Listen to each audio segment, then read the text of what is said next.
Mississippi at the Mississippi Trade Mart today for the Mississippi Economic Council's annual Capital Day. Joining us now in the Element Well Studios, set up here in the corridors of the Mississippi Trade Mart, is the Lieutenant Governor of the great state of Mississippi, Delbert Hosemann. Lieutenant Governor, good to see you, sir. Thanks for coming by. Appreciate you making time to visit with us. Great event here today and a great venue. Yeah, they have all the business leaders in town, and I remember when Sidney Hyde-Smith was pushing to get this done, and it turned out really, really nice. It's very nice for everybody, I think, here. If you haven't been here, come on. Yeah, if you haven't been here, come on. Yeah, absolutely. I can remember years past being in the Coliseum, and that it just wasn't really set up for this kind of event. And then, of course, the old Trade Mart. I remember from my business days having events there, and it got to the point where, honestly, it was a little embarrassing.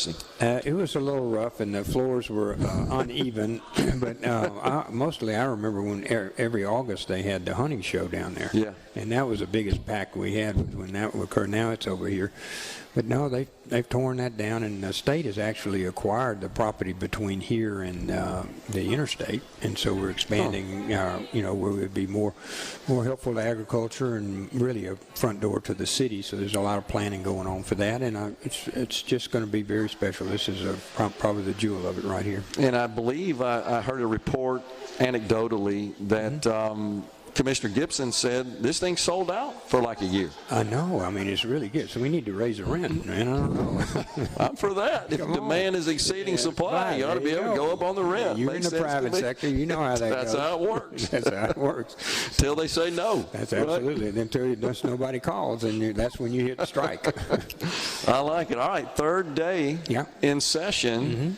What are you hearing? What's on tap? What are your priorities for the session? Well, we have, I did about eight or 10 bills yesterday. I have about 50 or 60 on my desk today, and I don't know how you know how this all works, but the bills are determined by the senators, written by staff downstairs, come up to our office, and then we assign them to committees, and we're supposed to do that in like 24 to 48 hours or so to do the assignments, and I try to stay pretty close to that deadline.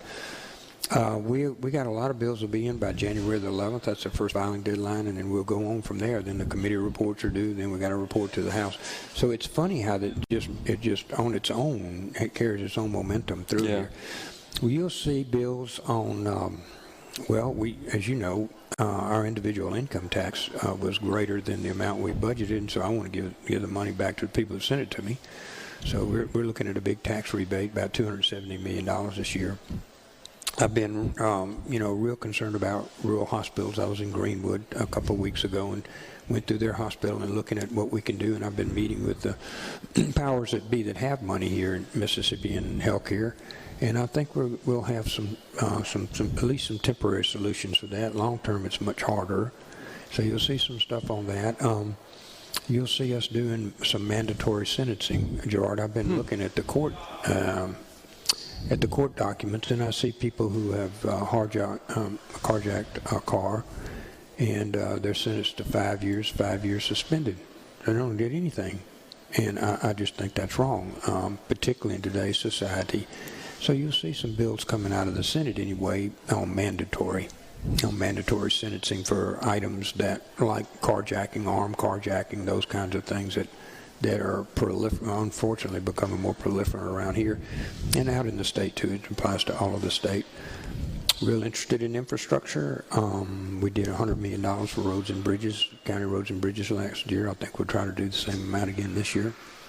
So you'll see a lot, I think, of discussions about the amount of money. We've got $1.4 billion. That didn't happen by accident. We cut the budget 2 years ago. We have shrunk the size of government by 3,000 employees since you hired me. And we paid off, after this year, we'll have paid off $600 million in debt. Didn't borrow last year. We didn't borrow any money. We're not going to borrow any money this year. Yeah, so we're good. It's certainly the balance sheet of the state, it's maybe really the best it's been. And absolutely. You'd have to acknowledge, though, to some extent, that was some one-time money that we received. That's correct. From the federal government, of course. But the state's economy is still fairly stable. We're not really seeing any instability in the economy. And I would say, Lieutenant Governor, that to a great extent, I always felt like this even when I was in business, it's because of the diversity of our economy. We don't rely too terribly much on one single industry. And those industries that exist in our state aren't too sensitive to macroeconomic situations. That's correct. I mean, we have a big agricultural product here, and those commodities are relatively stable, and they move around a lot, but they're relatively stable in usage.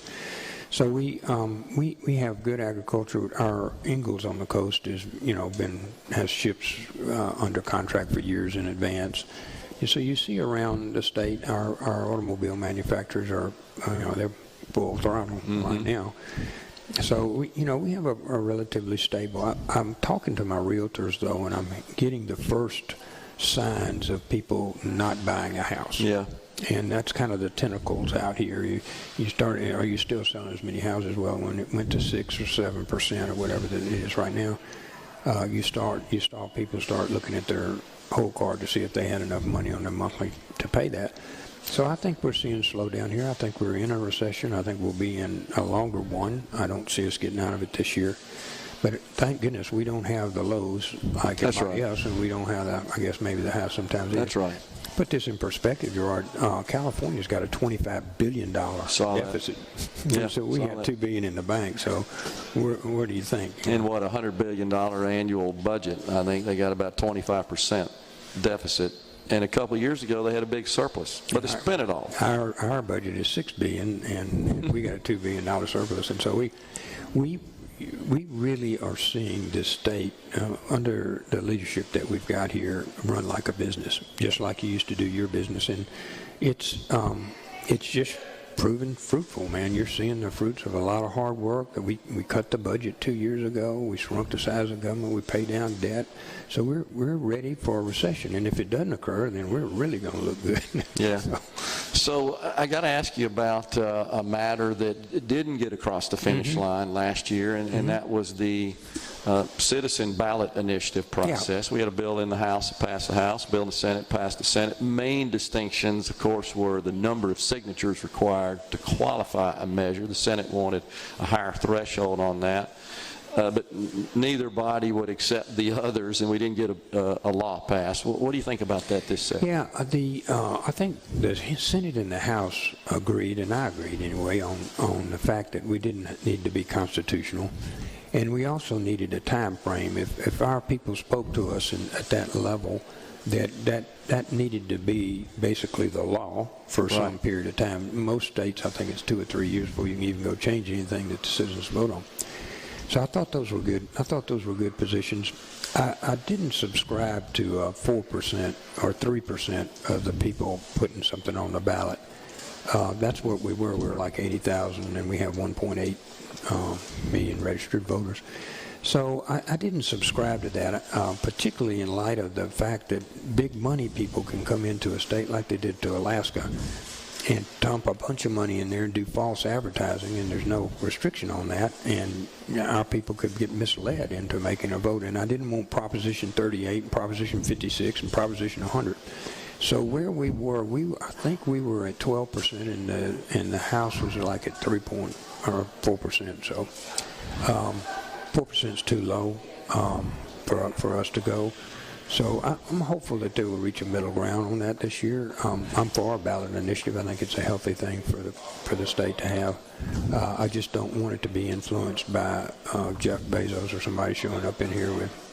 I think it was about 40,000 signatures was the difference in the. Is that what you recall? The House and Senate. There was about 87. There was about 87,000 when I did the voter ID bill. When I did the voter ID one, which we passed successfully, and there were a couple on there that didn't pass. But when we passed that one successfully, that was about 87,000.